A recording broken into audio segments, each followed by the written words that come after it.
Hey everybody, welcome to the Leader Lab. This is Leadership Shorts, quick thoughts to help you level up your leadership. My name is Chad Wright. I'm the founder of Forward Partners. I am joined by my partner in podcasting, Emily Grace Deal. Emily, what are we talking about today? Today we have a question. Okay.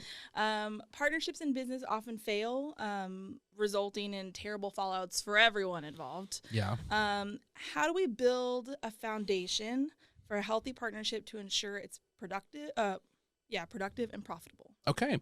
So this is an interesting one because when we're forming a partnership, when we're starting a new thing, it's exciting, right? Mm-hmm. Start a new business, start a new podcast, for instance. Yeah, because it comes from that idea of like, oh my gosh, let's do this. Yes, new things are very exciting, and especially in the business world, we tend to think through, like, what's the product? What are we going to make? How are we going to make money on it? How are we going to market it? All these factors that go into success. Mm-hmm. But ultimately, if that partnership then breaks, it doesn't really matter how successful we were at the rest. And so I think thinking through this and creating a framework, because this applies to business, but I think this also applies to any organization. When you've got people working beside you, Mm-hmm. they are partners with you on that team. So you've got the people under you that you're leading, you got the people above you that you're leading up, but really the people beside you, those are your partners. Yeah, this kind of breaks down that definition of partnership a little bit. It does. You have to think of it the same way we kind of break down the definition of a leader, essentially, too. Yes. And it's really important to do that because you start to see people as partners. And I think the thing that's often missing when we're figuring out how we're going to do this is how are we going to function as a partnership? Mm-hmm. And to do this, we often talk leadership is ultimately about marriage and parenting. Like almost everything boils down to that. This is another one of those cases. I think we have to view those partnerships with the people next to us and even partnerships in business as a marriage. Mm-hmm. And so you've been married for... almost 6 years. Almost so, no, 6 years. 6 years. You should really know this. I should know this. 2017. I do know that date. Does your husband listen to this? Yes. Okay. But to be fair, we have been together since 2009. That's so what I was going to say. That's the time frame I lose. Been married a long time. I get been points. Together forever. I've been married to Rebecca for 22 years. And so viewing it as a marriage and saying, okay, how do we have a successful marriage? And to me, I think there's two things. One is intentional investment. Y'all have probably had those seasons where you didn't intentionally invest in your marriage. Those weren't great seasons, were they? Those were, and we see this a lot with these kind of partnerships where they're not relational. They're not intentionally, for lack of a better term, dating. They're not building relationship. They're just or you just solving like take it for problems. granted. You do. You start to take it for granted. Well, they're going to be here forever. It's just how it is. Mm-hmm. That's not how we function as humans. No. And so understanding it's a relationship that requires intentional investment. How are we going to be relational outside of problem solving? Because I think that's when I think about my marriage, there have been those seasons where, man, we were just solving problems together.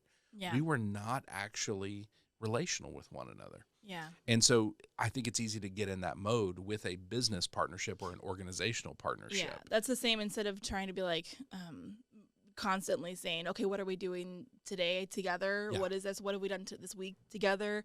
I mean, the same way you do that in a relationship with your spouse, it's the same thing here. It's making sure you're actually doing those things. Yeah, what have we done? What steps have we taken to intentionally be a partner? Yes. Together. So I think that intentional investment in the relationship is a huge key. I think the other one really is how are we going to communicate and really establishing a framework for how do we talk about the hard things. Yeah. Because I think when you see most marriages break down, a lot of it comes from we don't know how to talk about the problem between us. Mm-hmm. And when you think about business partnerships that break down, it's always that. Yeah. It is. There is a problem. There's a tension point. There's a challenge. If we don't know how to communicate about that, it's going to grow. And it's kind of like this cancer that grows under the surface. We don't really see it at first, but then it becomes visible, and now it's a real problem. Yeah, it's like the vocabulary to disagree that we talk about. And yes, you having that, absolutely. You have to have the vocabulary. So what words can we use that we both agreed on that we can say to identify what's happening or to keep going? Yeah, what are those communication rhythms? What are the words we use? What are the words we don't use? Mm-hmm. When you think it, that's a huge piece of it. Like we established in our marriage, like we're not going to talk about divorce. Mm-hmm. We agreed early on, like we're okay killing each other. We are somehow more okay with murder than we are divorce, but we aren't getting divorced. As long as you figured that out. Yes. Y'all made a decision. You made an agreement together. Which totally unrelated. If you ever see my wife buying a shovel, just check on me. Just text me. Good to know. Yeah, just how you doing? But that can be our there you go. Yes. Agreement. Yeah, that's our agreement for how we're going to talk about a hard thing. But I think that really is interesting, though, to think about that is how are we going to communicate about those hard things and setting those parameters when things are good so that when they're not, we've got this framework to lean back on. And I think that's beyond the relational piece. I think that's the part that's usually missing in those partnerships. Well, and that's again, a pause where you're like, okay, what is at the root of some of these issues that are bugging me so that we can identify that so we can put some words on it so we can have a way to talk about it in the future if it comes up again. Yeah. So I'm not just going, oh, that was annoying. And then like just letting it go and letting it grow and ignoring that it's an issue. If you have a word to be like, okay, that is some way that you can communicate that was annoying or that hurt your feelings or whatever it is, that's a piece of it that you can then kind of be like identify. And it's funny how much of this is relational and emotional, and we tend to not want to get that in our business world, right? We don't want to think about that kind of messy, gushy stuff.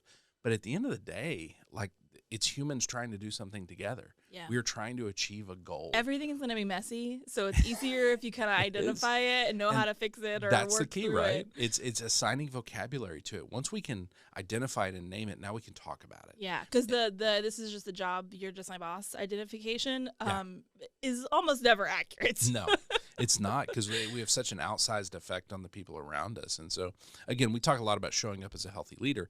I think this is how we show up as a healthy partnership, whether it's a business partnership, people beside us in an organization.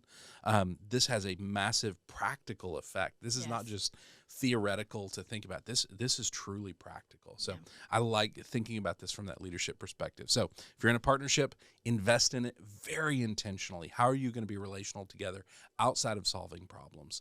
And then on the other side of it, create a framework for communication. How do you talk about the difficult things that will often go unsaid, but could be the fracture that ultimately could break that? So I love thinking about this idea and really taking it down and using it. All right, Emily, if people want to send us their own questions just like this, where do they send them to? lab@forwardpartners.net. lab@forwardpartners.net. If they want to find us on the socials and find more content like this, where do they find it?